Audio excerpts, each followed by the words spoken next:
પ્રધાનમંત્રી નરેન્દ્ર મોદીએ હરિયાણામાં બીમા સખી યોજના શરૂ કરી. પ્રધાનમંત્રી નરેન્દ્ર મોદીએ હરિયાણાના પાણીપતમાં બીમા સખી યોજના શરૂ કરી, જે મહિલાઓને વ્યાપક વીમા જાગૃતિ અને નાણાકીય સમાવેશ દ્વારા સશક્ત બનાવવાનો ઉદ્દેશ્ય ધરાવે છે. આ પહેલ આગામી 3 વર્ષમાં 2 લાખ મહિલાઓને સ્વયંસેવક વીમા એજન્ટ તરીકે નિયુક્ત કરવાની છે, જે 18 થી 70 વર્ષની વયની મહિલાઓમાં નાણાકીય સાક્ષરતા અને આર્થિક સ્વતંત્રતાને પ્રોત્સાહન આપશે.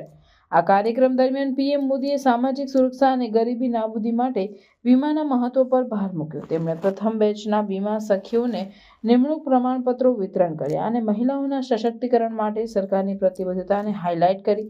આ યોજના, જેની શરૂઆત 100 કરોડના પ્રારંભિક નાણાં સાથે કરવામાં આવી છે, તે મહિલાઓને એલઆઈસી એજન્ટ તરીકે કામ કરવા માટે તાલીમ અને સ્ટાઇપેન્ડ પૂરા પાડશે.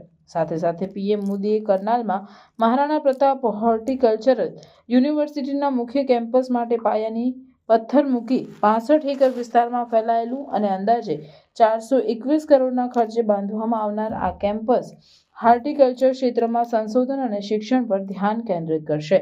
યુનિવર્સિટી ખેડૂતો દ્વારા સામનો કરાતી પડકારોને ઉકેલવા અને પરંપરાગત ખેતીમાંથી હોર્ટિકલ્ચર તરફના પરિવર્તનને પ્રોત્સાહન આપવા માટે ઉત્પાદન ક્ષમતા અને આવક વધારવા માટે પ્રયત્નશીલ છે.